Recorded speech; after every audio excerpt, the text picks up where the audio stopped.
कर्म जो है वो तो व्यक्ति के जीवन की अनिवार्यता है, बाध्यता है। कोई व्यक्ति कर्म के बिना रह ही नहीं सकता।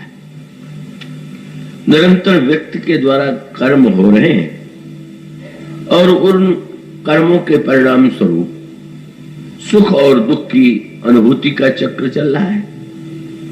कभी सत्कर्म के परिणाम स्वरूप व्यक्ति को सुख मिल जाता है और वो प्रसन्न हो जाता है, और कभी किसी कर्म के परिणाम का फल भोगने के रूप में उसके जीवन में दुख आ जाता है और वो तब दुखी हो जाता है।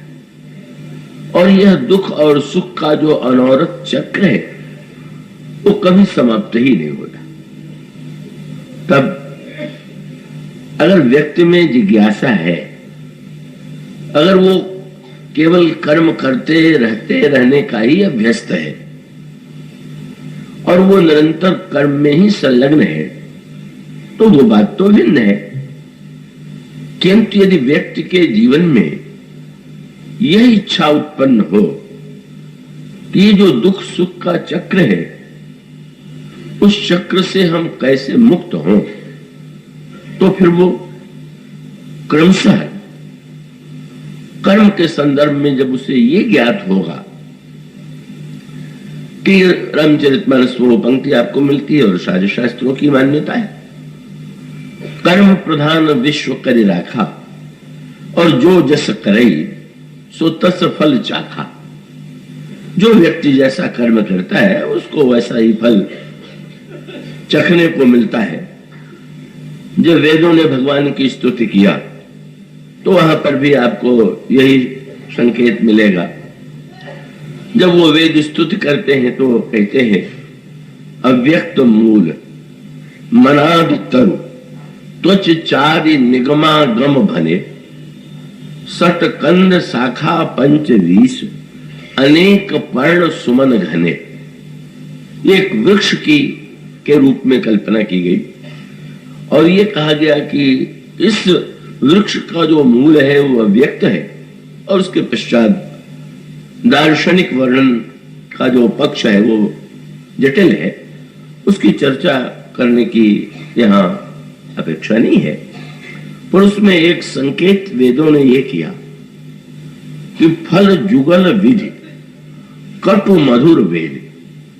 आश्चर्य है कि संसार में जो वृक्ष लगे हुए होते वो एक वृक्ष में एक ही प्रकार का फल होता है।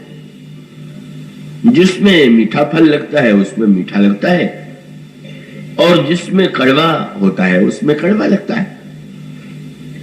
एक ही वृक्ष में कटु फल भी हो और मधुर फल भी हो, ऐसा तो नहीं दिखाई देता। पर वेद कहते हैं कि यहां तो विलक्षणता यही है कि जो संसार विटप है उसमें ये दो कटु और मधुर फल दोनों एक साथ दिखाई देते हैं। उसका अभिप्राय है सुख और दुख ही जो है वही कटु और मधुर फल है। तो व्यक्ति जब इस चक्र से व्याकुल हो जाता है तब वो उसकी ये जिज्ञासा होती है कि इस दुख सुख के चक्र से हम कैसे मुक्त हो।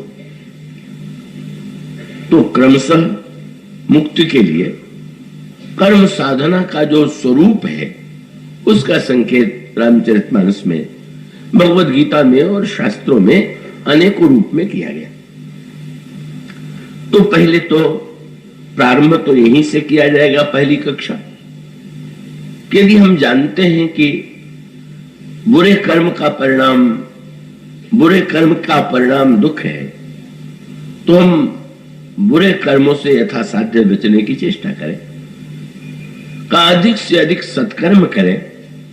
ये मानो पहली कक्षा है। और उसके पश्चात क्रमशः का उसके बाद ये अनुभूति होती है कि हम कितना भी बुरे कर्मों से बचने की चेष्टा क्यों न करें, लगता है कि ये जो सारा प्रपंच है उसके लिए एक शब्द रामायण में और आपको मिलेगा कि अगर एक वस्तु का निर्माण किया जाए, कुम्हार किसी घड़े का निर्माण करता है तो एक ओर मिट्टी है और दूसरी ओर जल है, दोनों जो है सान दिए गए और तब वो घड़े का रूप बन गया।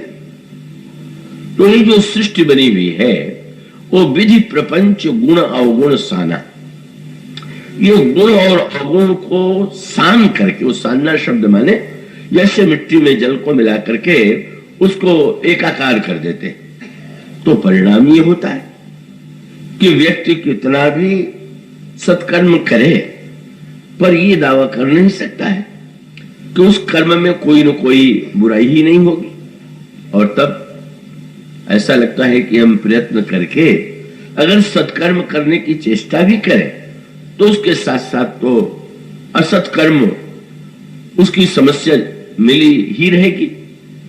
तब फिर और हमारी वृत्ति, हमारी जिज्ञासा और आगे बढ़ती है, और आगे बढ़ती है तो फिर एक सूत्र दिया जाता है कि जब तक फल की आकांक्षा रहेगी तब तक तो इस दुख सुख के चक्र से मुक्ति मिलेगी ही नहीं। इसलिए यदि हम कर्म के फल की आकांक्षा से अपने को मुक्त कर सकें तो स्वाभाविक परिणाम ये होगा कि हम सुख और दुख की प्रक्रिया से मुक्त होंगे।